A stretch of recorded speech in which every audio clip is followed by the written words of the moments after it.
Hi there, Phil the Practical Gardener again.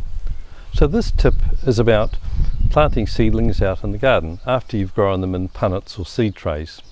As I did recently with these beetroot I have in this garden, I grow quite a lot of plants from seed.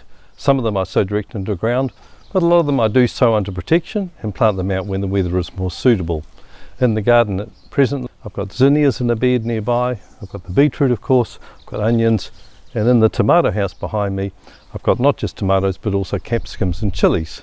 So it's a very worthwhile activity. Almost all the materials are recycled.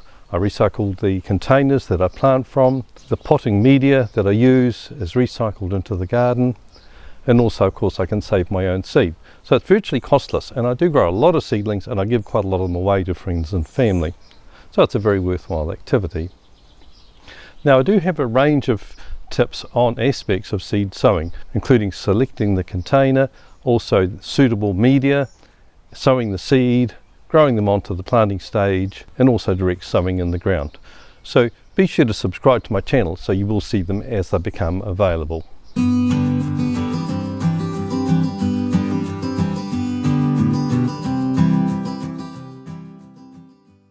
There is an ideal stage for seedlings to be planted out in the garden. If it is done too early, they will be small and vulnerable to pest attack or adverse weather. The plants also need a well-developed root system.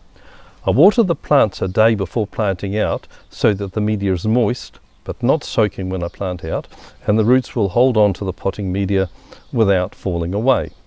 It also ensures that the plants will come out of the punnet easily and are at their most resilient to disturbance. Notice that to remove the plants I don't pull on the tops. I splay my fingers over the plants and turn the punnet upside down. I then press on the flexible base of the cells to release the plants. Otherwise I could tap the punnet on the edge of the wall to release them. The ideal stage for planting out, as I'm showing with these zinnias, is when there is a profusion of young roots, usually pale brown or cream in colour, against the surface of the cell. These will be sufficient to retain the potting media when removed from the cell. If there's too little root development, as with this beetroot seedling, the potting media will tend to fall away from the roots, risking a check on growth, just as the plant should be reaching its fastest growth spurt. On the other hand, if too long, as with the sunflower, the root system will become congested into a tight ball that the cell is growing in. In this case, growth will be checked and the plant will struggle to regain its vigour after it is planted out.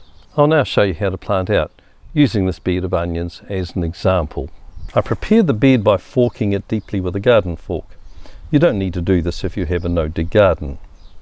I rake over the surface to ensure that it is level and develop a fine tilth for the seedlings to develop into. You can see that when planting out this row of onions, I place a string line along the row with the string about 5 centimetres or 2 inches above the soil. I have a stick with various distances marked on it to plant the seedlings at the desired distance. In this case, 150 millimetres or 6 inches. With these onions, I grew the seedlings in a tray rather than punnets. To remove the plants, I push the blade of my trowel under the root system and gently lift the plants from underneath to reduce the stress on the plant. I never pull the plant up using its top growth, as that will damage the delicate stem and roots. Once the plant is safely out of the tray, I can hold it by the tips of the leaves or its stem. I use a quick and efficient planting method. I put the blade of my trowel vertically into the soil, then pull the soil toward myself, creating a hole a little larger than the root ball.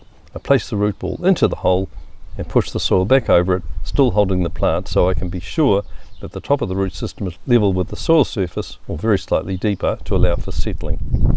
I often pat the soil with my trowel a little to make sure that the surface is level. I water the plants to settle the soil around the root system. I then ensure that the plants are well watered until they're well established, which usually takes a week or so. Be vigilant about weeding during this early period, as the seedlings are very vulnerable to competition at the early stages. I'll very quickly show the same process with this bed of zinnias. Again, after forking the ground, I rake over lightly and put up my string line. I plant the seedlings evenly along the line. You can see that by using this methodical approach, it is easy to hoe along the row and also between the plants.